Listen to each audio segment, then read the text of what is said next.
TP. Jayachandran master രാഷ്ട്രീയ പ്രേരിതമാണ്, രാഷ്ട്രീയ ഗൂഢാലോചനയാണെന്നുള്ളതാണ് മുൻകൂർ ജാമ്യ ഹർജിയിലെ വാദം. എന്ന് മാത്രമല്ല, ഇത് കോൺഗ്രസിന്റെ രാഷ്ട്രീയ മുന്നേറ്റത്തെ തകർക്കാൻ വേണ്ടിയിട്ട് CPM-ന്റെയും BJP-യുടെയും ഗൂഢാലോചന എന്ന ഒരു മട്ടിൽ കൂടി അത് വീക്ഷണം പറയുന്നു എന്നത് മാത്രമൊന്നുമല്ല, ഈ ജാമ്യ ഹർജിയിലും ഈ കാര്യങ്ങളാണ് സൂചിപ്പിക്കുന്നത്. ഇതിൽ ഒരു ഗൂഢാലോചന, രാഷ്ട്രീയ പ്രേരിതമായ ഗൂഢാലോചന ഉണ്ടോ എന്ന് തോന്നുന്നു?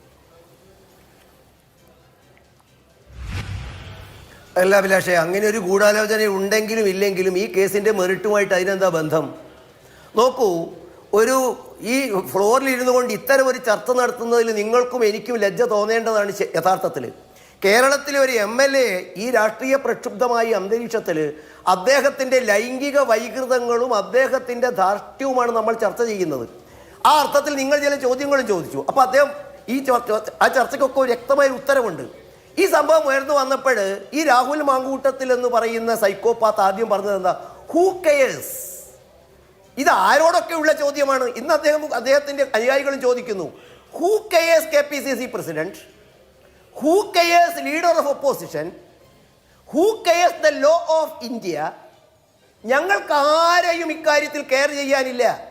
ഇതിനെതിരായി പ്രതികരിച്ച ലീഡർ ഓഫ് ഒപ്പോസിഷനെ അദ്ദേഹത്തിന്റെ സൈബർ ഗുണ്ടകൾ രാഷ്ട്രീയ എതിരാളികൾക്ക് പോലും നൽകാത്ത അത്രയും ഹീനവും നീചവുമായ തരത്തിലുള്ള ആക്രമണമല്ലേ നടത്തിയത്? വ്യക്തിപരമായി എന്തൊക്കെ അഭിപ്രായ വ്യത്യാസമുണ്ടെങ്കിലും ഉണ്ണിത്താനെതിരെയും ഇതേ സൈബർ ആക്രമണം നടത്തിയില്ലേ?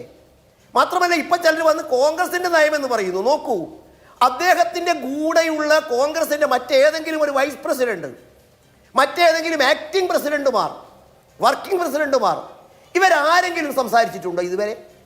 അദ്ദേഹം പറഞ്ഞ സത്യമാണ് Abhilash. Who cares this Congress? Who cares this leader of opposition? വെറുതെയാണോ ഇവർ ഇന്ത്യ രാജ്യത്ത് ഉപ്പുവെച്ച കലം പോലെ പുറകോട്ട് പോകുന്നത്? നോക്കൂ, കോൺഗ്രസിന്റെ വീക്ഷണത്തിന്റെ വാചകങ്ങൾ അഭിലാഷ നമ്മളൊന്ന് ശ്രദ്ധിക്കണം.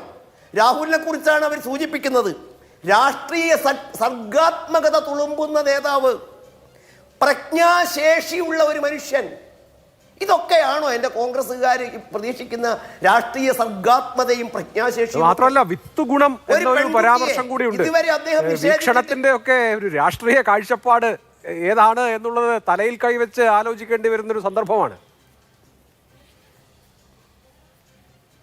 അല്ല, ഒരു മാധ്യമത്തിന് എത്രമാത്രം അധപ്പതിക്കാമെന്ന് വീക്ഷണം, അതിനുള്ള വായനക്കാരുടെ എണ്ണം വെച്ചൊന്നും ഞാൻ അതിന് വിശകലനം ചെയ്യുന്നില്ല അഭിലാഷേ, പക്ഷെ എത്രമാത്രം അധപ്പതിക്കാമെന്ന് ആ പത്രം കാണിച്ചു തരികയാണ്. നോക്കൂ, ഈ കേസിനെ കുറിച്ച് രാഹുൽ ഈ വിഷയത്തെ ഏതെങ്കിലും ഒന്നിനെ നിഷേധിക്കുന്നുണ്ടോ? രാഷ്ട്രീയമായിട്ട് അവരെ മറുപടി ഇരിക്കട്ടെ അഭിലാഷേ. ഈ പെൺകുട്ടിയോട് ഭർത്താവാണെന്ന് അറിഞ്ഞുകൊണ്ട് തന്നെ ആ പെൺകുട്ടിയെ ലൈംഗികമായി ക്ഷണിച്ചിട്ടില്ല എന്ന് പറയാൻ സാധിക്കുമോ? ഒരു MLA-യിൽ നിന്നും പ്രതീക്ഷിക്കുന്നതാണോ അഭിലാഷേ ഇത്? ഭർത്താവുള്ള ഒരു സ്ത്രീക്ക് അദ്ദേഹത്തിന് ആ കുട്ടിയോട് ഗർഭിണിയാക്കി തരാമെന്ന വാക്കുകൾ അദ്ദേഹം പറഞ്ഞ് നിഷേധിച്ചിട്ടുണ്ടോ?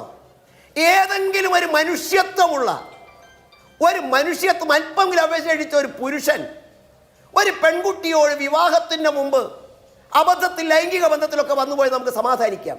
എനിക്ക് നിന്റെ ഒരു കുട്ടി വേണമെന്ന് പറഞ്ഞ് വിളിച്ചു വരുത്തുകയും ഉണ്ടായി കഴിഞ്ഞപ്പോൾ അബദ്ധത്തിലോ സുബദ്ധത്തിലോ ആവാം അതിൻ്റെ നഗ്ന ഫോട്ടോ പകർത്തുകയും ഏതെങ്കിലും ഒരു പുരുഷൻ ചെയ്യുമോ?